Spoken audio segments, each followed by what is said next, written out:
sono innamorato di Marina, una ragazza mora ma carina, ma lei non vuol saperne del mio amore. Cosa farò per conquistare il suo cuore? Un giorno la incontrerò.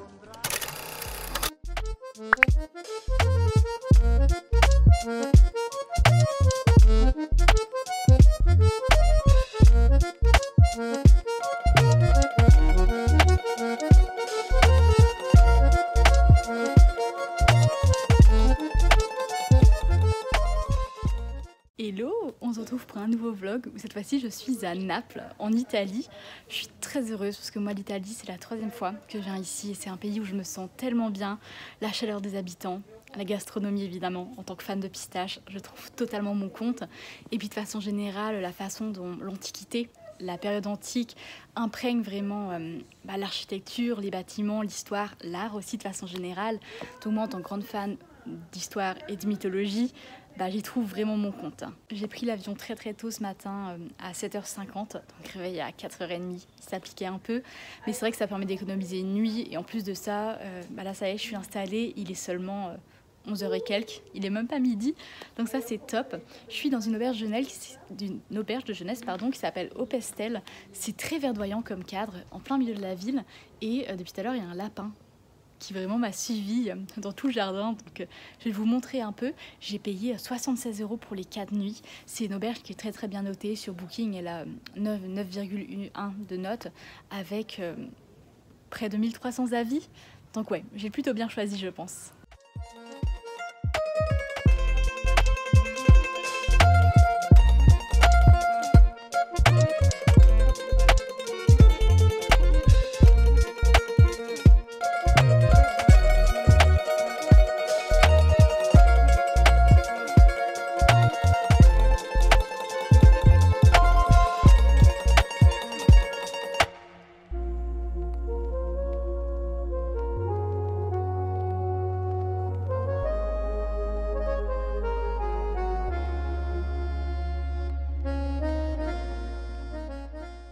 J'ai testé sur les conseils d'un influenceur la glace à la pistache, la pistachio salato en l'occurrence, et elle est divine. En fait, tu as des morceaux, des inserts plutôt de crème à la pistache dedans et c'est assez exceptionnel.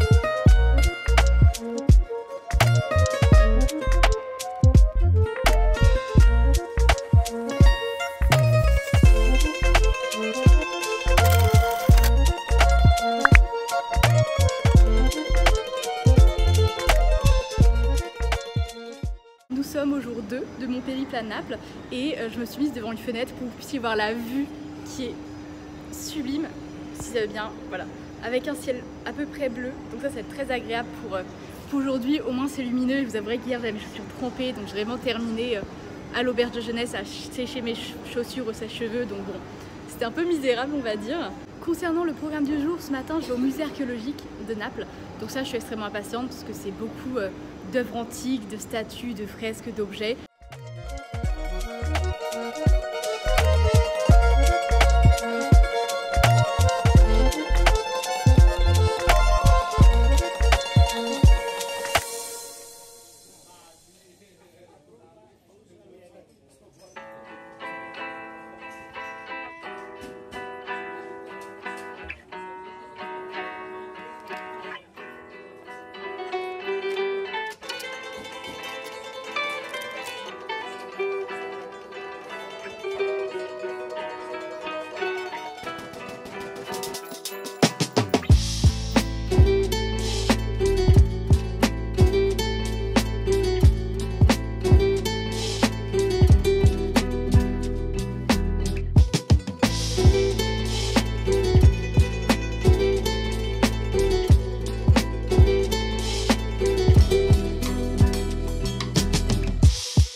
jours à Naples et toujours ce beau soleil. C'est super agréable parce que vraiment Météo France annonçait la pluie, donc je suis assez rassurée de savoir qu'il va faire beau.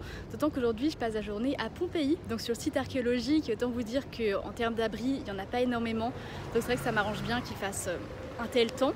Pompéi, pour le côté historique, c'est la fameuse ville qui a été ensevelie sous la cendre et sous la pierre volcanique.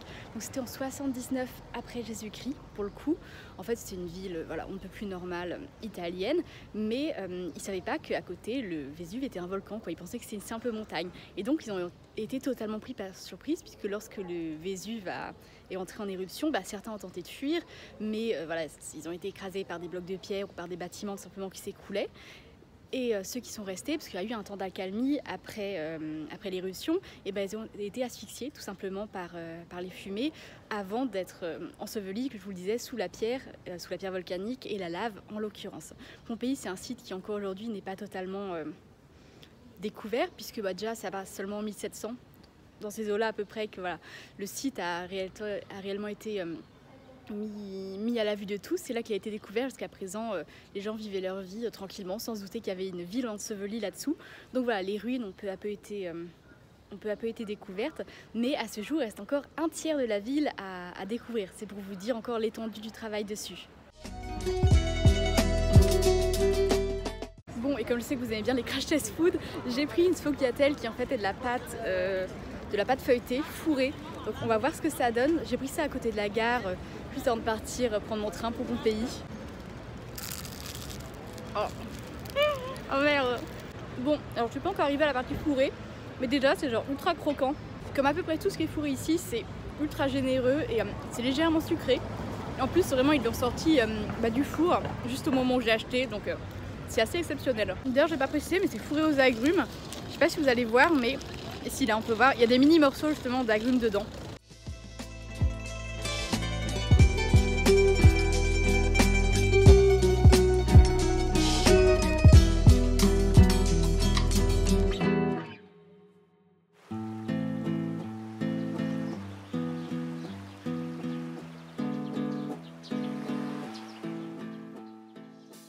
Sachez que je suis surexcitée parce qu'avant de venir, je m'étais plongée dans le roman Les Derniers Jours de Pompéi, donc qui prend place dans les jours précédant l'éruption du Vésuve.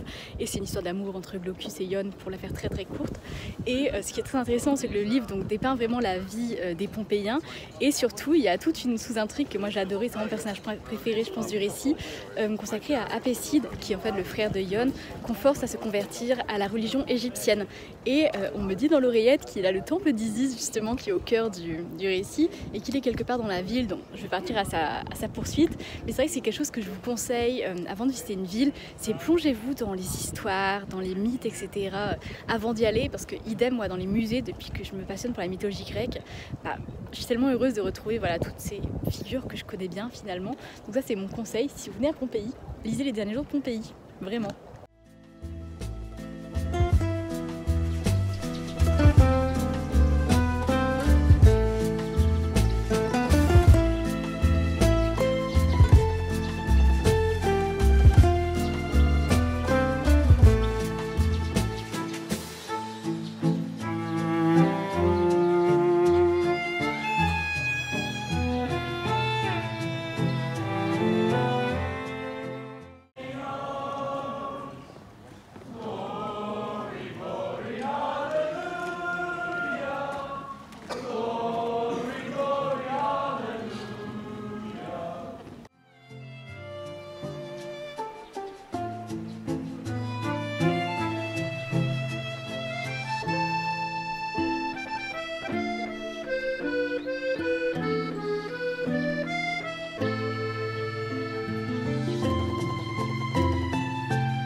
météo est pas idéale, il fait gris et c'est le jour où je vais sur la côte amalfitaine. Alors je vais pas faire toutes les villes parce qu'en une journée c'est pas possible, ça pourrait être un périple à elle seule, mais je prends le train direction Sorrento qui est la ville qui ouvre la côte amalfitaine. La côte amalfitaine c'est grosso modo les citrons, la dolce vita à l'italienne, quelque chose que tu fais plutôt quand il fait beau. Bon là j'ai mal choisi mon jour visiblement, mais j'ai eu un grand soleil hier à Pompéi déjà et j'en suis très heureuse.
De vlog à Naples. Aujourd'hui c'est très simple, j'ai mon vol dans la soirée donc je vais pas passer toute la journée en ville, je pense partir vers la fin d'après-midi. Donc voilà, le grand objectif de la journée c'est de faire le musée d'art tout simplement avec des œuvres de la Renaissance, etc. Il y aurait notamment un Caravage qui serait exposé. Des fois il est présent, des fois il l'est pas, donc j'espère que je pourrai tomber dessus. En tout cas c'est un endroit qui est très en hauteur, donc je sens que je vais bien grimper pour l'atteindre.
Maintenant, parlons un peu du voyage. Petit débrief sur les points positifs, les points négatifs. Alors, je pense qu'avant d'aller plus loin, déjà, il faut quand même repasser le fait que Naples, c'est une ville qui est très singulière.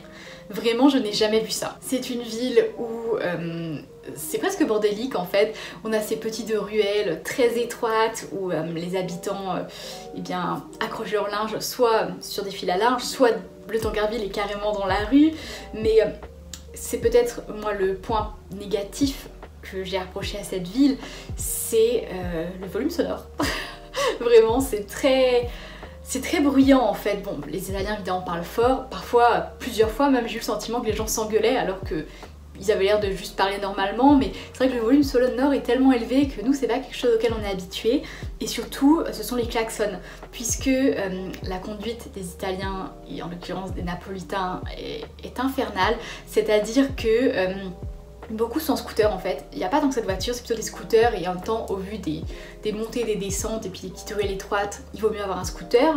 Et en fait les Napolitains déboulent quoi, à tous les coins de rue comme ça, et ils klaxonnent pour freiner leur arrivée. La vitesse est très élevé, vraiment, et à tel point d'ailleurs qu'ils ne s'arrêtent pas pour laisser passer les piétons. Hein. C'est-à-dire que moi, plusieurs fois, je suis restée quelques minutes à attendre devant le passage piéton que quelqu'un me laisse passer, et en fait, je voyais les voitures, les scooters qui continuaient comme ça, donc j'étais obligée de m'engager, quoi, et limite je fermais les yeux en me disant, bon bah Lisa, là aussi bien, ce sont tes derniers moments.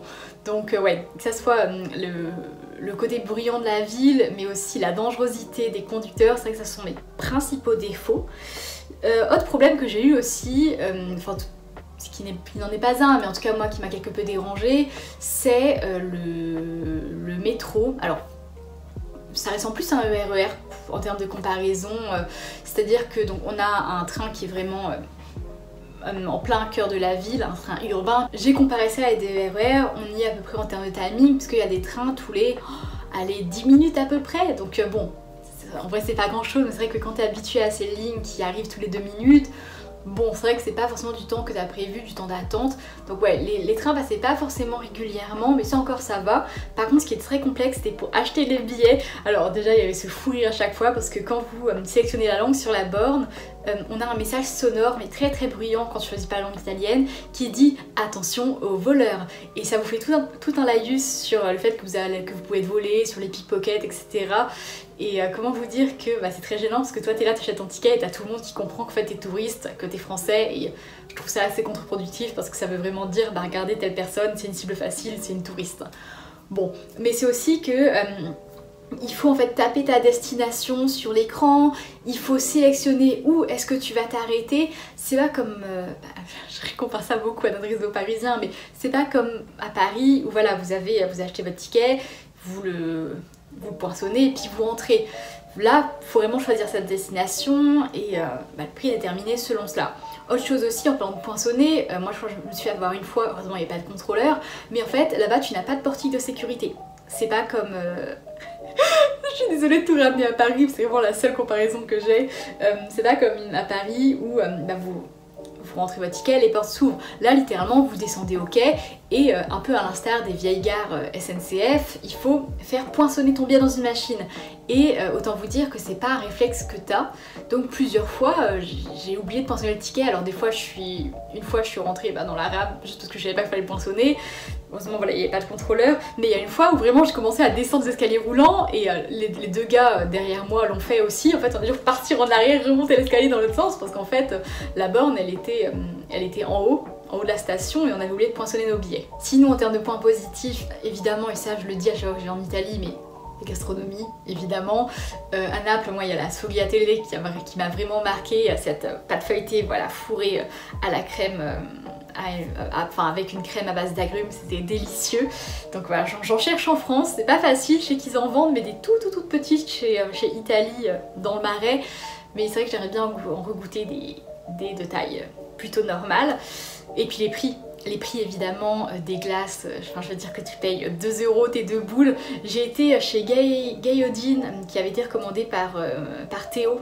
Je vous mettrai son compte Instagram, je vais envoyer un petit message après, il m'a répondu, c'était adorable. Parce que voilà, il avait été à Naples juste avant moi et il avait donné quelques recommandations d'adresse. Et c'est vrai que ce glacier là était super, notamment le parfum à la pistache. Et donc je suis repartie avec un pot de crème pistache que j'ai ramené chez moi. Je mettais ça sur des tartines pour le petit déjeuner, c'était incroyable. Et c'est vrai que quand tu voyais le prix, à Naples c'était 2-3 € la crème de pistache, et ici il faut compter 7-8 € quoi. C'est vrai que je suis passée chez Italie justement voir un peu l'épicerie italienne et oh là là, les prix étaient très élevés, mais en même temps il y a le coût de l'exportation, donc je le comprends. Mais c'est vrai que les prix là-dessus sont très bien, et moi j'ai payé mon auberge 76 € et l'avion je crois que j'ai payé 80 il me semble, donc c'est vrai que finalement le seul poste de dépense c'était les musées et la nourriture. Autre chose que j'ai beaucoup aimé, ce sont les villes aux alentours, c'est-à-dire que quand vous êtes à Naples, vous avez vraiment de quoi faire autour de la ville. Évidemment il y a toute la côte amalfitaine, donc moi comme je vous l'ai expliqué, je ne l'ai pas faite parce que ça voulait dire prendre le bateau, ça voulait dire prendre le bus et ayant le mal de transport, je préférais éviter. Donc je me suis cantonnée à Sorrento, qui était sympa, mais c'est vrai que tu sens que c'est la ville balnéaire qui est dédiée à la fois à la bourgeoisie parce qu'il y a des plages privées, mais en même temps vous avez aussi vous avez beaucoup de boutiques pour les touristes.